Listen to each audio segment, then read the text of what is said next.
Bueno, muy buenos días.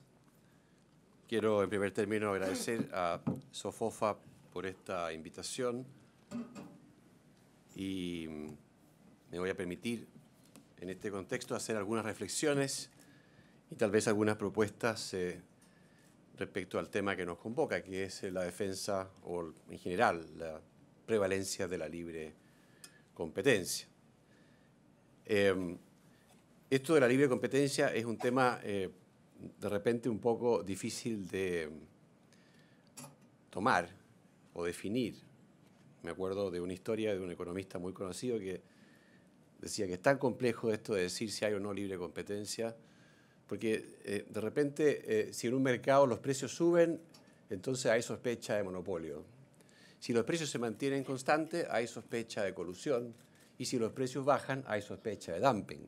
Entonces, definitivamente es complejo en ese contexto definir, ¿no es cierto?, qué es de verdad una situación de libre competencia, y el derecho a la libre competencia ha tendido a tratar de precisar justamente cuáles son las conductas y las situaciones que favorecen una situación atentatoria contra la libre competencia.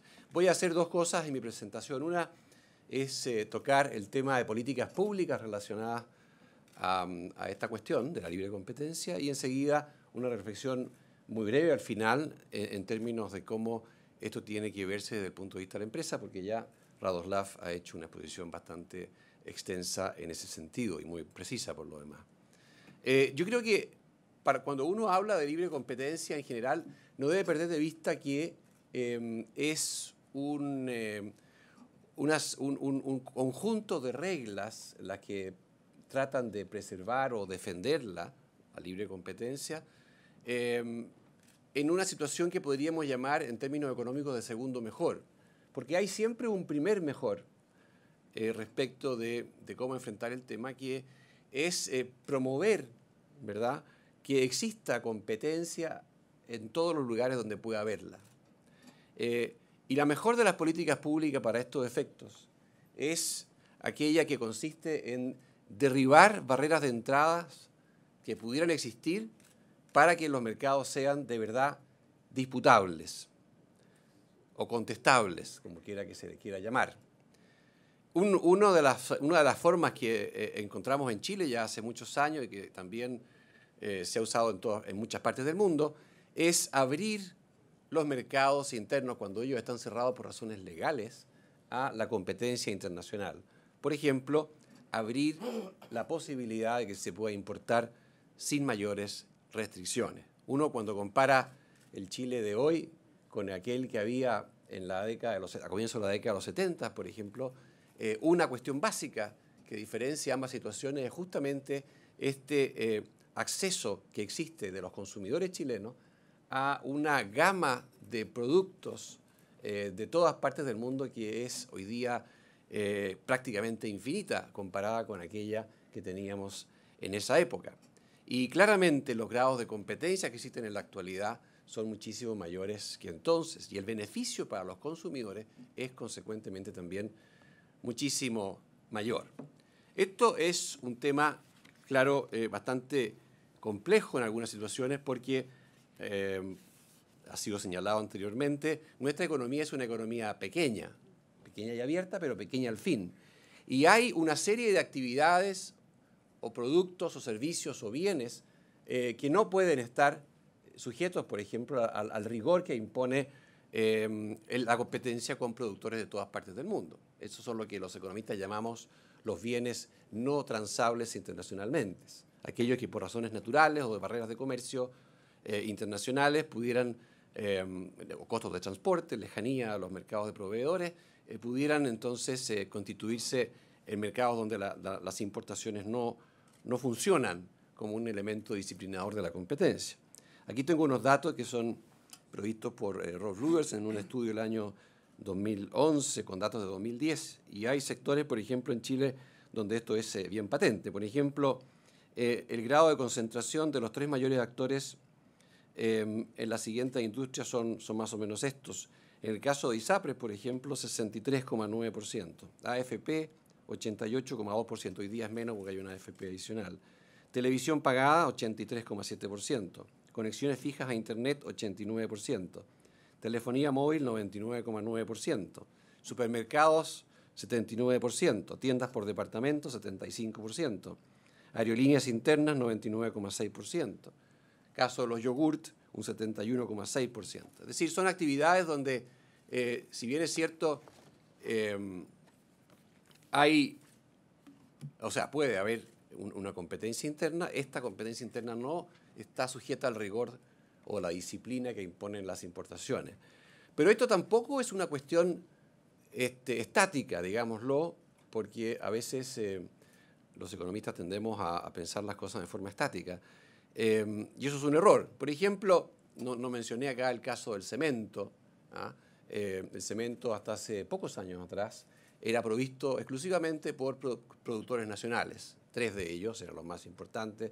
Yo que trabajé en la Cámara de la Construcción, siempre existía esta teoría de que había una confabulación entre ellos para fijar los precios, cosa que no era en su momento investigada por ningún tribunal. No puedo señalar si esto era o no correcto, era el mito que se decía allí. Ahora, cierto o no, cuando uno miraba los precios del cemento en Chile eran más altos que los precios que uno podía observar en otros mercados del mundo. Ahora, ¿qué ocurrió con el cemento? El cemento, ustedes saben, es un producto perecible. Ocurrió que se estableció una tecnología, una forma para poder traer cemento sin que se extinga, sin que perezca, sin que caduque su usabilidad, ¿verdad? Se trajo en grandes volúmenes cubiertos con plástico al vacío casi, y ese cemento una vez en Chile se ensacó y se pudo comercializar a costos muy convenientes. Y hoy día tenemos proveedores de cemento, en términos finales, muy importantes, que compiten con los proveedores locales. Los propios proveedores locales que antes hacían el cemento de la piedra caliza para arriba, hoy día importan clinker, ¿verdad? Y pueden hacer el cemento también en forma menos costosa. Es decir, en un caso que parecía no tener remedio, como un bien no transable, como era el cemento, por su peso, por su rasgo de ser un producto perecible, terminó siendo un bien importable. O sea, yo creo que el desafío de la política pública es, en primer lugar y tal vez con la mayor prioridad posible, buscar las maneras de reducir y eliminar las barreras de entrada, incluso aquellas cosas que parecen inabordables y que hacen en principio a los bienes no transables, buscar las formas de hacer esos bienes mucho más transables de lo que son. A propósito del caso de pollos también, existe desde el año 2007 una importación muy importante de pollo congelado que de alguna manera ha sido una forma de hacer a este producto que originalmente era solo producido en el país mucho más transable de lo que lo era hace 10 o 20 años atrás. Entonces, la primera prioridad de la política pública es buscar la manera de derribar barreras de entrada cuando ya son artificiales y promover también que el sector privado recoja este reto y busque la fórmula, esté atento a las innovaciones tecnológicas que permitan de alguna manera bajar esas barreras. En el caso del cemento fue una innovación tecnológica, en el caso de los pollos fue una resolución del Estado chileno que certificó que la calidad de los pollos producidos en Argentina, en Brasil, en Estados Unidos y en otros lados era compatible en términos sanitarios con lo que exigía la ley y la norma chilena. Pero lógico, hay muchas actividades que van a estar por mucho tiempo y tal vez para siempre sujetas a estas concentraciones de mercado que he mencionado anteriormente y por tanto con la tentación de que aquellas industrias que son concentradas se tienda a producir algún tipo de abuso de poder de mercado. Para eso existe en Chile una legislación, la ley antimonopolio, lo que se llama el DL 211, que establece, entre otras cosas, una honorable institución presidida por aquí mi amigo Tomás Menchaca, que es el Tribunal de la Libre Competencia. Se han planteado siempre, y siempre se están planteando por lo demás, cambios a esta legislación, en un sentido u otro. Por ejemplo, uno de los cambios que se ha discutido, o uno de los debates que se ha planteado respecto a la legislación antimonopolio, es el tema de la efectividad de las sanciones respecto a ser o no un elemento disuasorio de conductas ilícitas. El año 2009, que fue la última vez que se modificó esto, se elevaron notablemente las multas las multas máximas que pueden ser cobradas por el tribunal, hasta 30.000 UTA, ¿no es cierto? Lo que son más o menos hoy día 25 millones de dólares. Cuando empezó a verse esto eran como 30 millones de dólares, pero desgraciadamente el peso se ha depreciado fundamentalmente, y por tanto hoy día son 25 millones de dólares. Pero en fin, cualquiera sea el monto en dólares, es una cantidad importante, muy, muy superior a las multas máximas que existían con anterioridad al año 2009, y recogió un sentimiento, digamos, en el legislador y tal vez de la población en cuanto a que tenía que haber una sanción mayor respecto de estos ilícitos. Hoy día se plantea que estas multas sean todavía mayores, e incluso se ha dicho que tienen que ser proporcionales al daño que causa el ilícito en la población, en los consumidores, básicamente. Yo creo que hay que irse con cuidado con esto, ¿ah? En el sentido siguiente, yo creo que tenemos recién 4 o 5 años de aplicación de esta norma con estas multas. Hay que ver si son o no de verdad disuasorias de nuevos comportamientos colusivos, por ejemplo, o si no lo son, los últimos casos de colusión que han sido publicitados, digamos, con bastante notoriedad, son casos que han ocurrido previo a esta norma del año 2009 que incrementó las multas. Por tanto, querer incrementar las multas hoy, cuando no tenemos todavía mucha experiencia respecto de su capacidad, de las actuales, de disuadir a hacer estos ilícitos, creo que podría ser algo exagerado, para ponerlo de alguna manera. En segundo lugar, es muy importante que el tribunal sea muy cuidadoso en cómo se justifican las multas que termine imponiendo. Hay una gradualidad, ¿no es cierto?, desde 0 hasta las 30.000 UTA. El tribunal tiene que decidir si aplica una multa que es parcial respecto del máximo o se aplica el máximo. Es muy importante que esa justificación sea extremadamente bien hecha y con extremado cuidado para que no quede lugar a dudas de que hay una proporcionalidad entre el ilícito cometido y la multa que reciben las empresas. A mí no me gusta mucho la idea de mandar a la cárcel a quienes han cometido un ilícito, por lo menos en lo que es la tradición de nuestro país. Esta es una cuestión ampliamente debatida en el mundo y creo que también en Chile ha recibido mucha atención. Yo creo que si tenemos que partir por algo en este sentido, de castigar a las personas que están detrás de los actos atentatorios contra la libre competencia, podría partirse con sanciones del tipo inhabilidades respecto de quienes hacen estos ilícitos. Inhabilidades, por ejemplo, para ejercer cargos públicos, inhabilidades para participar en directorios de sociedades anónimas abiertas. Ese tipo de sanciones yo creo que son un paso previo a definitivamente establecer en la norma antimonopolio la posibilidad de que estas personas sean llevadas a la cárcel. Un segundo punto que yo creo que es interesante es lo que ya ha sido planteado por mis antecesores acá en el podio, en el sentido de fortalecer la delación compensada. Yo creo que esto es una cuestión donde hay bastante acuerdo entre quienes analizan las políticas públicas al respecto. Y una de las cosas que apunta en esa dirección es justamente proveer alguna forma de inmunidad penal para quienes cumplen este rol de delatores compensados, lo que implica cambiar el Código Penal en aquello que ha sido señalado por el presidente del tribunal. Creo que también es importante que en la práctica, y esto ojalá quede establecido en términos explícitos, los juicios de libre competencia sean más cortos de lo que han sido hasta la fecha y ojalá con reglas que sean un poco más claras en algunos asuntos, como por ejemplo los plazos que tiene la Fiscalía para llevar a cabo las investigaciones, los mínimos que deben cumplir estas investigaciones que hace la Fiscalía y el momento en que quienes son o que están, digamos, sometidos a este proceso, tienen la posibilidad de conocer los estudios sobre los que finalmente la Fiscalía formula sus sugerencias de cargos al tribunal.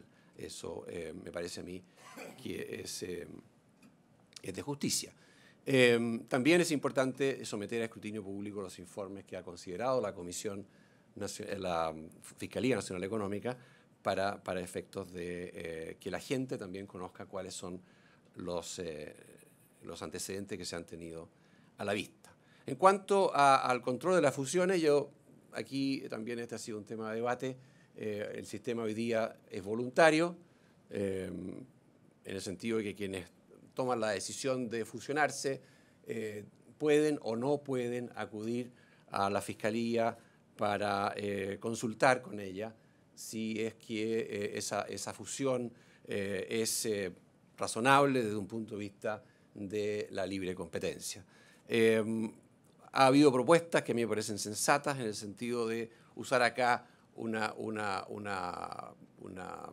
solución intermedia donde bajo cierto umbral de operación, si se trata de una fusión de dos empresas, una industria que a todas luces no está concentrada, o si se trata de una industria que no tiene una gran importancia para los consumidores, puede eso seguir siendo perfectamente voluntario, en tanto en casos que ya son más complejos o que involucran una cantidad importante de recursos, en ese caso podría establecerse una consulta obligatoria. En la práctica hemos visto que crecientemente, aun cuando esto es voluntario, se está haciendo corriente que las empresas, cuando se trata de casos relevantes, casos emblemáticos, acudan a la Fiscalía a pedir su opinión. Por ejemplo, el caso de la fusión entre LAN y TAM, esto así ocurrió y el resultado fue razonable. Definir bien en quién queda el peso de la prueba, si es la Fiscalía, si son las empresas, eso ya ha sido mencionado por mis antecesores acá, pero creo que de repente podría darse una segunda mirada para hacer más claro este asunto. También es una materia de debate las atribuciones de los tribunales de justicia y cómo se pueden superponer los roles de estos tribunales con otros organismos especializados.